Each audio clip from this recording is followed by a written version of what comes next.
بسم الله الرحمن الرحيم إن الحمد لله نحمده ونستعينه ونستغفره ونعوذ بالله من شرور أنفسنا ومن سيئات أعمالنا من يهده الله فلا مضل له ومن يضلل فلا هادي له وأشهد أن لا إله إلا الله وحده لا شريك له وأشهد أن محمدا عبده ورسوله أما بعد. Nouveau cours aujourd'hui, donc qui est le chapitre 44. باب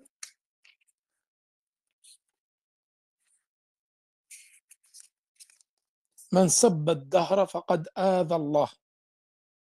Donc bab من سب الدهر فقد آذى الله. Chapitre, celui qui insulte le temps a causé du tort à Allah subhanahu wa ta'ala. Et nous allons voir que dans ce chapitre,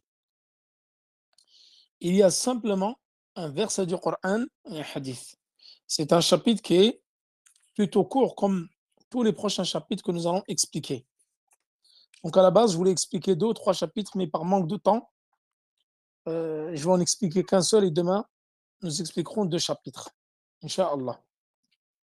Donc celui qui insulte le temps a causé du tort à Allah subhanahu wa ta'ala. Et là, Cheikh Mohammed ibn Abdul Wahhab, comme à son accoutumé, il vient avec un verset du Coran et un hadith. Et nous sommes toujours dans les chapitres qui concernent al-manahi al-lafdhiyya ou al-alfaz al-shirkiyya. C'est-à-dire, nous sommes toujours dans les chapitres qui concernent les interdictions, les expressions interdites ou des expressions qui contiennent du shirk. Et nous avons vu que c'est du shirk al-asghar, comme le fait de dire Masha'Allah wa sha'a fulan, laula al-battatu ma dakhala al-lusus.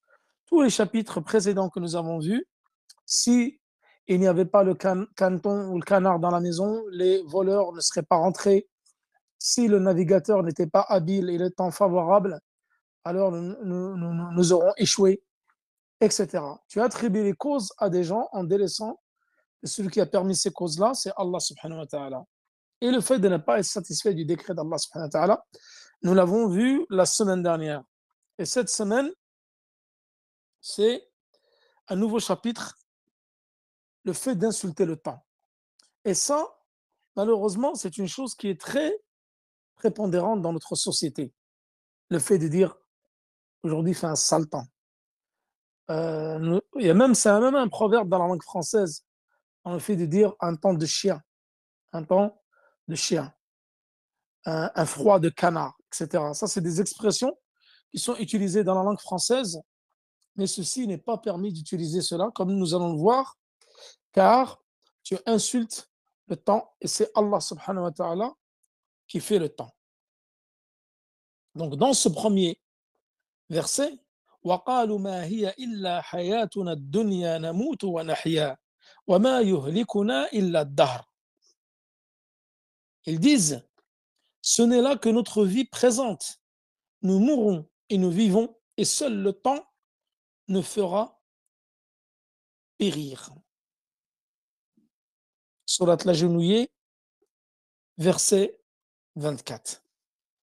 Donc, dans ce premier verset du Coran, Allah subhanahu wa ta'ala, il parle concernant al-mushrikin, c'est-à-dire les associateurs, les habitants de Quraysh et les mécréants en général. Car eux, ils attribuent la vie et la mort uniquement au temps qui passe et non à Allah subhanahu wa ta'ala. Ces gens-là, d'ailleurs, les savants, ils les appellent ad-dahriya. Ad-dahriya. Et nous allons voir qu'ils sont de plusieurs types. Il y a plusieurs ta'ifa. Donc, ta'ifa ad-dahriya, c'est une partie des associateurs qui attribuent tout au temps. Et nous allons voir que certains croient en Allah subhanahu wa ta'ala, mais ça reste quand même des mécréants, mais ils attribuent tous les événements au temps et non Allah subhanahu wa ta'ala. Et là, le fait d'insulter le temps, ça cause un préjudice à Allah subhanahu wa ta'ala. Nous allons voir comment. Le fait d'insulter le temps se divise en plusieurs parties.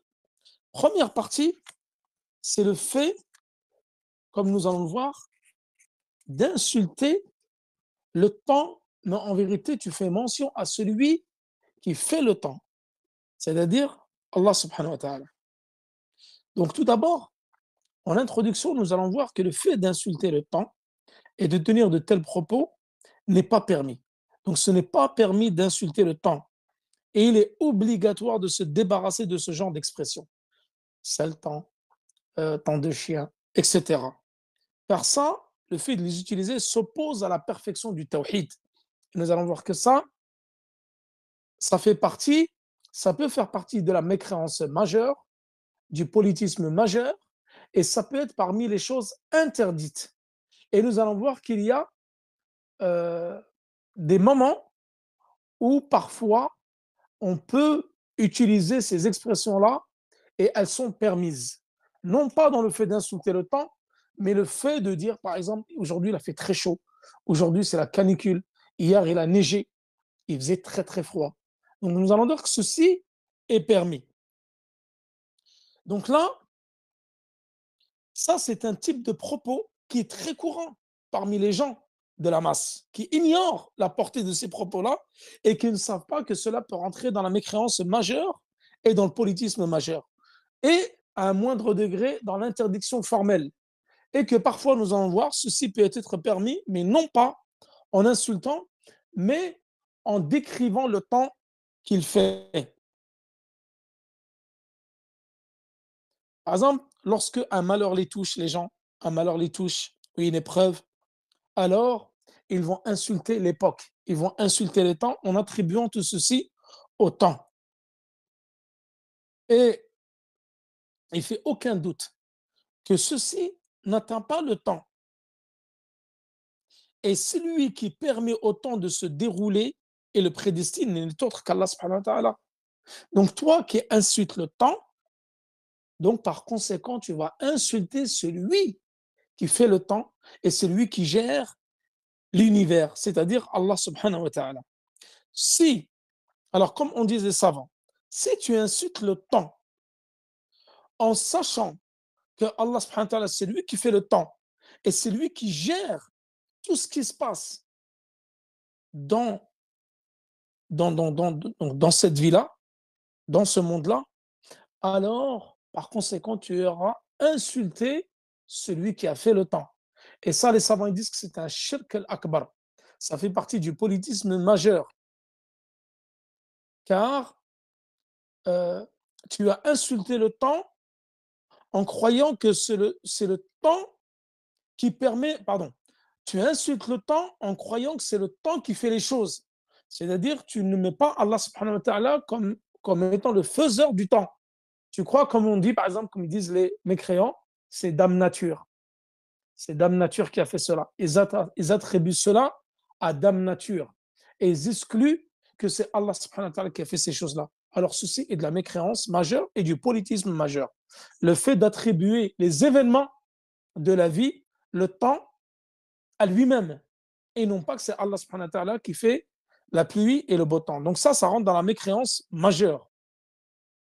Deuxième, tu insultes le temps, mais en fin de compte, ça sous-entend que tu vas insulter celui qui a fait le temps, c'est-à-dire Allah subhanahu wa ta'ala, en connaissance de cause.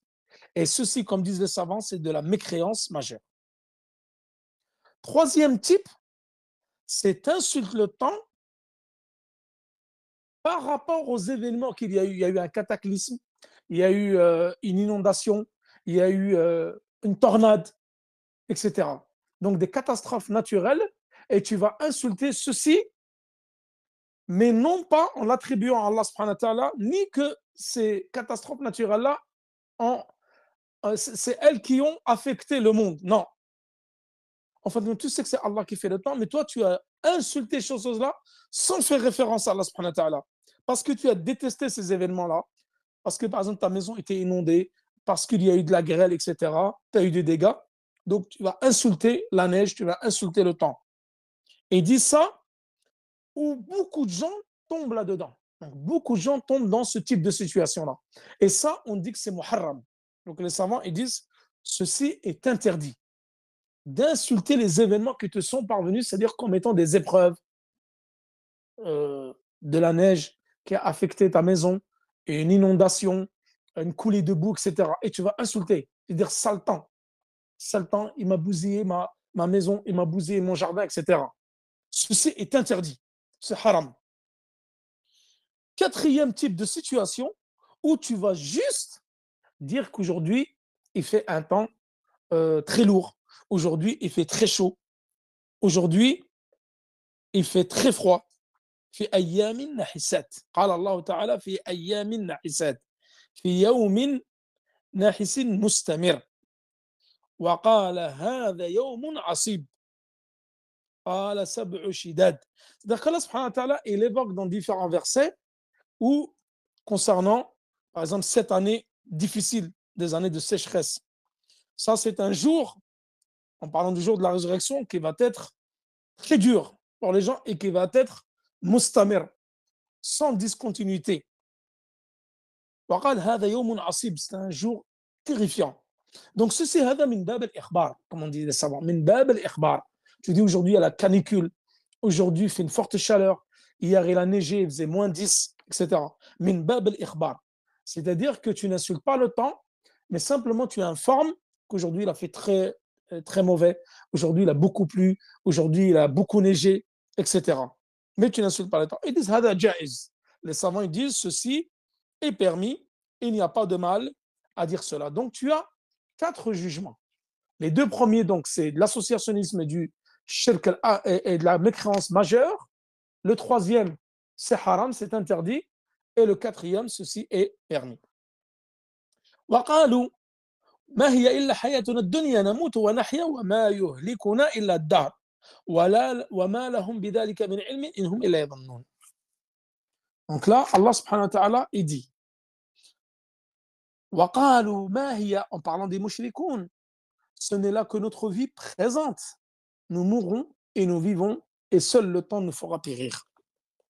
Donc là, Allah subhanahu wa ta'ala, il parle de qui? Il parle ceux qui récusent, ceux qui réfutent qu'il y a le jour de la résurrection. Car ces gens-là, les mushrikines, rappelez-vous dans les sourates que nous avons fait dans le tafsir de Juz Amma, que la plupart des premières sourates, elles parlent que des kuffars de Quraysh, qui eux ne croyaient pas au jour de la résurrection. Donc l'une de leurs plus grandes négations, c'était la négation à la vie après la mort. Ils ne croyaient pas au jour de la résurrection. Donc ils disaient, nous vivons et nous allons mourir, et c'est le temps qui nous fait mourir et qu'il n'y a rien qui nous attend après le delà. Donc eux, ils refutaient le fait qu'il y a la résurrection, c'est-à-dire qu'on soit ressuscité pour le jour des comptes, et le fait qu'il y a une vie après la mort. Ça, c'est parmi leurs plus grandes mécréances. Nous vivons, nous mourons et nous vivons. Donc là, les savants, ils ont dit du tafsir, nous mourrons. C'est-à-dire, eux, les pères, ils disaient, nous mourons, nous mourons et nous vivons. C'est-à-dire, nos enfants vivent. C'est-à-dire qu'ils vont laisser les générations derrière eux qui, eux, vont vivre. Donc, nous mourrons et nous vivons par la vie de nos enfants. Une fois qu'eux, ils seront morts, c'est leurs enfants qui vont prendre le relais et qui vont vivre. Et certains gens de science, ils ont dit al-ma'na ala tartib, c'est-à-dire nahya thumma namut wala ba'th. C'est-à-dire eux, les kuffars, ici disent on vit, nous mourrons et il n'y aura pas de résurrection. Donc ça, c'est leur credo. Fad-dahr, eux, pour eux, wa ma yuhlikuna illa ad-dahr. Ce qui nous fera périr, c'est le temps. Donc, avec le temps, nous allons périr. Et ils n'attribuent pas la mort à Allah subhanahu wa ta'ala. Et cette ta'ifa, ce groupe parmi les mouchriquines qu'on appelle Ad-Dahriya. Nous allons voir qu'ils sont de plusieurs types et ils ont différentes croyances. Et Ad-Dahriya, la première secte, ceux qui disent ou ils croient qu'Allah subhanahu wa ta'ala, c'est lui le créateur. Par contre, l'affectation des jours, de la nuit, l'univers, etc., dans la vie, la mort, ils disent tout cela est attribué à l'univers, au monde. la vie et la mort, c'est pas Allah subhanahu wa ta'ala qui donne la vie et la mort. Mais ils savent que c'est lui qui a créé ces choses-là. Mais que cette vie-là et cette mort-là, il l'attribue à l'univers et au déplacement des étoiles et des astres. Donc ça, c'est la première ta'ifa, min ad-dahriya, qu'on appelle ad-dahriya. Deuxième, qui prétendent, ils croient qu'Allah subhanahu wa ta'ala, il a créé ce monde-là, il a créé l'univers. Mais pour eux, ça y est, et c'est terminé. Ils disent, ça y est, maintenant, le monde, il est géré de lui-même. Ce n'est plus Allah qui gère le monde. Donc ça, c'est une deuxième ta'ifa. Troisième ta'ifa, eux, c'est les pires. Eux, c'est carrément yanfouna wujud bil kulliya. C'est-à-dire qu'ils récusent et réfutent l'existence d'Allah subhanahu wa ta'ala. Ce sont les athées qui ne croient pas du tout à l'existence d'Allah subhanahu wa ta'ala. On les appelle al-malahida, les athées, et eux sont très nombreux dans les sociétés occidentales.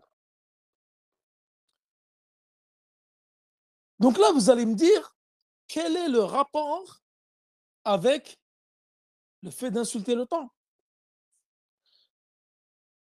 Je vous réponds que, comme on dit les savants, ce verset-là qui a été cité par Cheikh Mohammed ibn Abdel Wahhab par rapport au titre. Et nous allons voir dans le hadith de Abdullah ibn Abbas qui dit n'insultez pas le temps, je suis le temps. C'est-à-dire ça, c'est un hadith qudsi où Allah subhanahu wa ta'ala s'exprime. مناسبة الآية للباب قال là il y a le fait de montrer que celui qui insulte le temps et que le temps c'est celui qui fait les événements et ce n'est pas Allah subhanahu wa ta'ala, ça nous avons vu que c'était de la mécréance majeure. Parce que eux, qu'est-ce qu'ils disent ici dans ce verset? Ce qui nous fera périr, c'est quoi? C'est le temps. Et ce n'est pas Allah subhanahu wa ta'ala. Donc ça, c'est de la mécréance majeure. Et deuxième point, pourquoi ici ce verset-là est cité? Les savants, ils ont dit que celui qui prétend que c'est le temps qui va gérer les événements, ou c'est le monde qui va gérer le temps, et non Allah subhanahu wa ta'ala, la Bouddha an yasub hada dahr. C'est-à-dire lorsqu'il y aura des événements malencontreux, lorsqu'il y aura des catastrophes naturelles, lorsqu'il y aura des coulées de boue, un cataclysme ou autre, alors tu vas insulter cela. Donc, par conséquent, tu vas insulter le temps. Et autre point par rapport à ce verset, et nous allons voir par rapport à une ta'ifa min al-ulama, ils ont dit que par rapport au hadith de Abdullah ibn Abbas, ils disent que ad-dahr min asma Allah subhanahu wa ta'ala fait partie des noms d'Allah subhanahu wa ta'ala. C'est pas hadith ibn Abbas, hadith Abi Huraira. Là, à travers ce verset, c'est une preuve que ad-dahr laysa min asma Allah. C'est-à-dire le temps n'est pas un nom parmi les noms d'Allah subhanahu wa ta'ala. Contrairement à ce qu'a rapporté Abu Nu'aym al-Khuza'i et Ibn Hazm al-Zahiri, qui eux affirment que le temps, c'est un des noms d'Allah subhanahu wa ta'ala parmi les noms sublimes. Et il s'appuie sur ce hadith. Et quel est ce hadith? وفي الصحيح عن أبي هريرة رضي الله عنه عن النبي صلى الله عليه وسلم قال الله تعالى يؤذيني ابن آدم يسب الدهر وأنا الدهر أقلب الليل والنهار وفي رواية لا تسبوا الدهر فإن الله هو الدهر. Traduction. Donc ce hadith qui est un hadith qudsi, c'est un hadith saint où Allah subhanahu wa ta'ala dit, donc hadith qui a été rapporté par Abi Huraira, où le prophète sallallahu alayhi wa sallam dit, Allah a dit, le Très-Haut, le fils d'Adam me cause du tort et il insulte le temps, or je suis le temps. Je fais se succéder la nuit et le jour. Et dans une autre version qu'on trouve dans Muslim, n'insultez pas le temps, car Allah est le temps. Donc ceci a été rapporté par l'imam Muslim. Donc ce hadith-là, il est rapporté fi sahih, aïe fi sahihayn, dans le Bukhari et dans Muslim. Mais le lafz qui est ici, il est évoqué dans Sahih Muslim. عن أبي هريرة. Donc, il rapporte ce hadith qui est un hadith Qudsi, où Allah subhanahu wa ta'ala il dit, le fils de Bani Adam, donc le fils d'Adam, me cause du tort, car il insulte le temps, et je suis le temps, je fais succéder la nuit et le jour. Donc certains savants, ils se sont appuyés sur ce dalil pour dire que Ad-Dahr, le temps, fait partie des noms d'Allah subhanahu wa ta'ala. Et nous allons voir que ceci est une grosse erreur. Comme on dit les savants, c'est une grosse erreur de dire que le temps fait partie des noms d'Allah subhanahu wa ta'ala. Et c'est parce qu'ils n'ont pas compris le hadith. Comme il a dit Cheikh al-Islam ibn Taymiyyah, il dit que les deux seuls qui ont attribué le temps comme étant un nom d'Allah subhanahu wa ta'ala, c'est Abu Nu'aym al-Khuza'i et il y a Ibn Hazm al-Zahiri. Certains autres également parmi les gens du hadith, mais ceci est une erreur. Pourquoi? Je suis le temps, c'est-à-dire je gère le temps, comme l'ont expliqué les savants. C'est moi qui fais le temps, qui gère le temps. Et le fait de dire je suis le temps, cela veut dire je gère le temps. Et le temps n'est pas un des noms d'Allah subhanahu wa ta'ala. Et dans ce hadith, Allah subhanahu wa ta'ala montre que Bani Adam lui cause du tort, que l'homme cause du tort à Allah subhanahu wa ta'ala en insultant le temps. Et les savants, ils ont dit la preuve que le temps n'est pas un des noms d'Allah subhanahu wa ta'ala, car si c'était un des noms, dans le verset du Coran, qu'est-ce qu'ils disent? وَمَا يُهْلِكُنَا إِلَّا الدَّهْرِ. Donc ça veut dire qu'en fin de compte, ne les fait périr que le dahr. Et là, donc ça veut dire que leur expression, elle serait vraie, alors que eux, ils affirment c'est le temps qui les fait périr, et ce n'est pas Allah subhanahu wa ta'ala. Et donc là, les savants ils disaient, preuve qu'ici, ils disent c'est le temps qui nous a fait périr, et non Allah subhanahu wa ta'ala, puisqu'ils ne croient pas à ce que Allah gère le temps, gère l'univers, et ils ne croient pas qu'il y a une vie après la mort. Donc cela serait en contradiction avec le ma'na du verset. Car le sens du verset, c'est que les Qurayshites ou les kuffars, les mushrikines, ils disent c'est le temps qui nous a fait périr et non pas Allah. C'est Allah qui fait mourir et c'est Allah qui fait vivre. Donc la preuve dans ce verset, qu'ici le temps ne peut pas être un nom d'Allah subhanahu wa ta'ala. Ay ana ad-dahr, je suis le temps, je suis celui qui gère le temps. Was-sahih, donc la preuve authentique, c'est comme on dit, beaucoup de savants, c'est que le temps n'est pas un des noms d'Allah subhanahu wa ta'ala, et la preuve, il est dans ce verset-là. Voilà, donc concernant ce chapitre qui était un peu plus court que d'habitude. Voilà. Wa sallallahu ala nabina Muhammad wa ala alihi wa sahbihi wa sallam. Allahu ta'ala a'la wa a'lam. Et je vous donne rendez-vous demain donc pour Kitab al-Tawhid, où nous allons expliquer 2 chapitres, Inch'Allah, à la même heure. Wassalamu alaikum wa rahmatullahi wa barakatuhu.